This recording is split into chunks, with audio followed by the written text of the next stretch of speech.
पिछले वीडियो में मैंने एक्सेप्शन हैंडलिंग का पार्ट 1 आपको दिया था। उस पार्ट 1 में हमने बात किया था एरर्स कितने प्रकार के होते हैं, कौन कौन से एरर्स प्रोग्रामिंग के समय आते हैं और उस एरर्स को हम क्या क्या कहते हैं, किस किस कैटेगरी है एरर्स की। उसके बाद हमने बात किया था कि एक्सेप्शन क्या होता है और एक्सेप्शन कितने टाइप के होते हैं।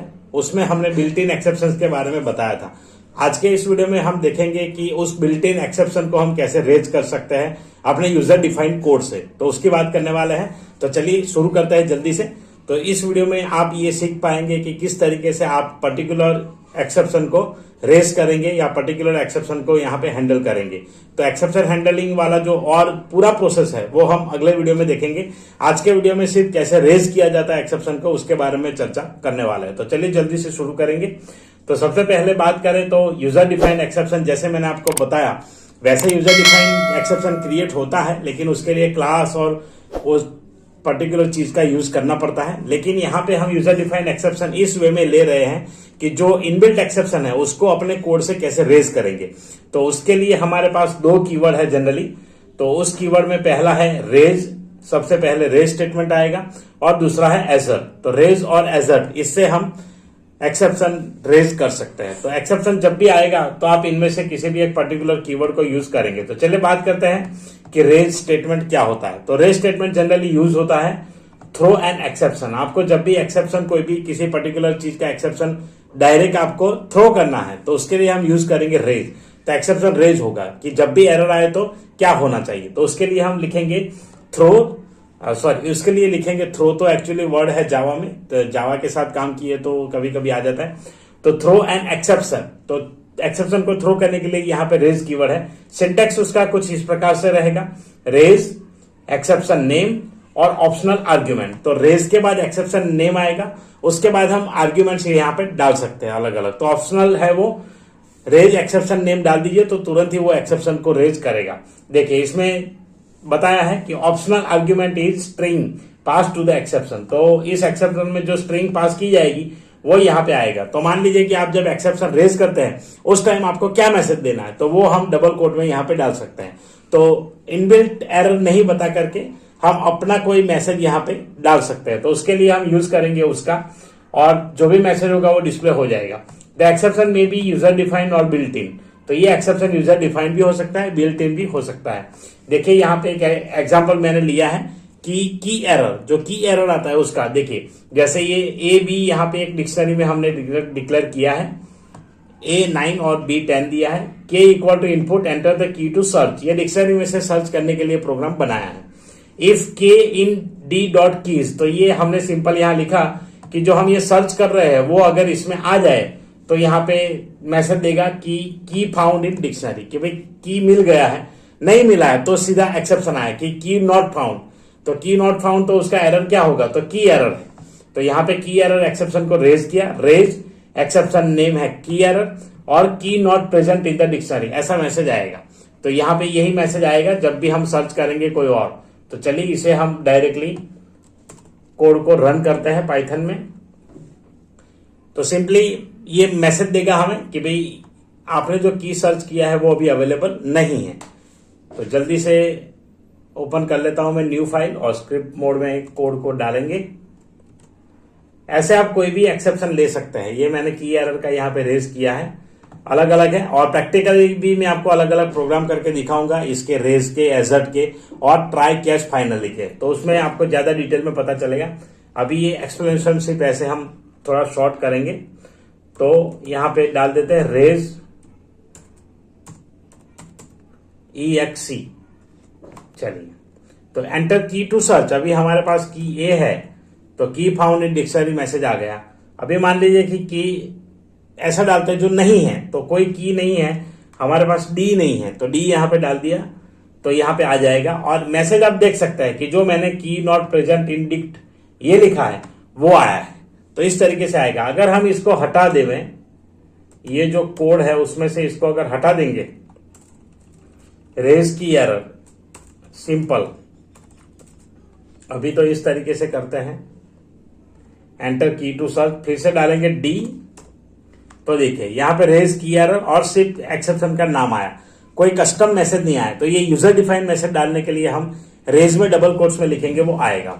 तो आई होप कि आपको इतना क्लियर हो चुका होगा। चलिए आगे बढ़ते हैं, दूसरा स्टेटमेंट है उसकी बात करेंगे। तो इस तरीके से आप कोई भी किसी भी प्रकार का पर्टिकुलर एक्सेप्शन आता है उसके बदले में एरर प्रिंट न करते हुए अपना कोई मैसेज जनरेट करना चाहते हैं तो रेज यूज करके आप अच्छे से उसको बता सकते हैं, अच्छे से एक्सप्लेन कर सकते हैं एरर को। चलिए आगे बात करेंगे assert statement. Assert statement in Python is used to check a condition in the program code. कभी कभी कंडीशन के बेस पे एक्सेप्शन आएगा तो उस टाइम पे आपको कुछ करना है तो हम यूज करेंगे assert. If the result after evaluation is false then the exception is raise. अगर इवेल्युएशन के बाद रिजल्ट फॉल्स आता है तो एक्सेप्शन ऑटोमेटिकली रेज हो जाएगा। This statement is generally use at the beginning of the function और after the function call to check for valid input. तो पहले वैलिड इनपुट चेक होगा और यहाँ पे आपको यूजर डिफाइंड फंक्शन यूज करना है। यूजर डिफाइंड फंक्शन डीईएफ करके हम लिखेंगे वो आएगा। तो सिंटेक्स देख लीजिए इसका। सिंटेक्स के बाद एक एग्जांपल भी देखेंगे, एजर्ट, एक्सेप्शन और आर्ग्यूमेंट्स। तो इतना स्टेटमेंट लिखना है हमें जब भी एजर्ट यूज करेंगे उसके साथ। तो देखिए, once encountering an assert statement the Python evaluates the expression given immediately after the assert keyword. तो एजर्ट कीवर्ड के बाद जो एक्सप्रेशन दिया है उसको डायरेक्ट देखेगा और उसको फॉलो करेगा। If this expression is false, मान लीजिए कंडीशन फॉल्स है, an assertion error exception is raised which can be handle like any other exception. तो जो भी हम लिखेंगे वो वाला मैसेज जनरेट हो जाएगा। यहाँ पे एक एग्जांपल दिया है, देखिए ऑड इवन मैंने चेक किया। ऑड इवन में कंडीशन डाला कि odd even assert and module by 2 even number, अगर है तो इवन नंबर, नहीं है तो ऑड नंबर प्रिंट होना चाहिए। तो एक एक्सेप्शन हमने डाल दिया कि हम सिर्फ और सिर्फ इवन नंबर चेक करना चाहते हैं। तो यहां पे इसको रन करेंगे, देखिए असर्शन एरर इवन नंबर। तो यहां पे इवन नंबर आ चुका है क्योंकि हमारा जो पास किया हुआ एक वेरिएबल है वो 6 है और एक है 5 है। अगर मैं सिर्फ 6 करूंगा तो ये तो इवन नंबर है ही, तो यहां पे एक्सेप्शन जनरली नहीं आएगा क्योंकि ये रन हो जाता है जो सबसे पहले यहां पे इसने दिखा दिया। तो ये रन हो चुका है सक्सेसफुली। एक्सेप्शन कहां पे आया? जब हमने ऑड नंबर डाला। तो जब भी ऑड नंबर हम पास करेंगे तो ऑड नंबर के साथ आपको ऐसे बताएगा। तो कोई भी कंडीशन आपकी सेटिस्फाई नहीं हो रही है और एक्सेप्शन आपको दिखाना है, आपका मैसेज जनरेट करना है, तो ये मेथड है। तो इस तरीके से यहाँ पे आ जाएगा असर्शन एरर इवन नंबर।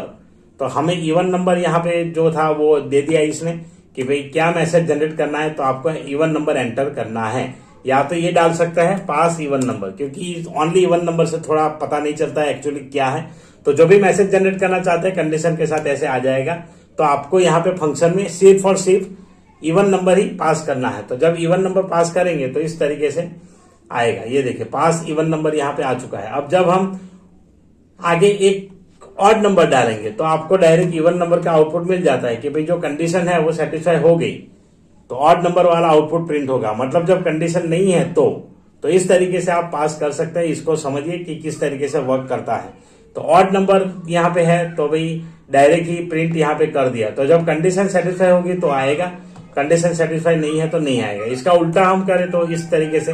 अब आप देखिए कि पास इवन नंबर, तो हमने इवन नंबर पास किया है तो ऐसे आएगा पास इवन नंबर। तो ऑड नंबर पास करना पड़ेगा और जो मैसेज है उसका मैसेज हम इस तरीके से जनरेट करते हैं। तो ये है आपका एजर्ट एरर। तो असर्शन एरर यहाँ पे आपको दिखेगा, ये मैसेज में आपको दिख रहा है असर्शन एरर। तो एरर क्या है कि भाई आपको पास करना था इवन नंबर, तो यहाँ पे आ जाएगा भाई इवन नंबर पास किया हमने।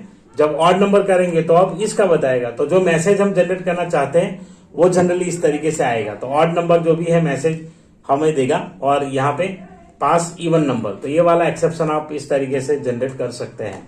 तो कोई भी एक्सेप्शन आ सकता है। ये हमने अभी सिंपल डाला है। जैसे कोई लेंथ वगैरह आप चेक कर रहे हैं और लेंथ उसकी ज्यादा है कोई पर्टिकुलर लेंथ से, तो वो भी यहाँ पे जनरेट होगा। तो इस तरीके से आप एजर्ट और रेज यूज कर सकते हैं। इसके प्रैक्टिकल प्रोग्राम में आपको आने वाले वीडियोस में देने वाला हूँ किस तरीके से आप अलग अलग एक्सेप्शन को रेज करेंगे और बताएंगे। तो चलिए मिलते हैं अगले सेशन में ऐसे ही इंटरेस्टिंग वीडियो के साथ। नेक्स्ट वीडियो में एक्सप्लेनेशन में आपको देने वाला हूँ ट्राई और एक्सेप्ट का। तो ट्राई एक्सेप्ट फाइनली जो कीवर्ड यूज होता है एक्सेप्शन हैंडलिंग के प्रोसेस में उसको देखेंगे और वो जनरली हम आगे वाले चैप्टर में भी यूज करने वाले हैं फाइल हैंडलिंग में। तो चलिए मिलते हैं। Till then thank you very much for watching.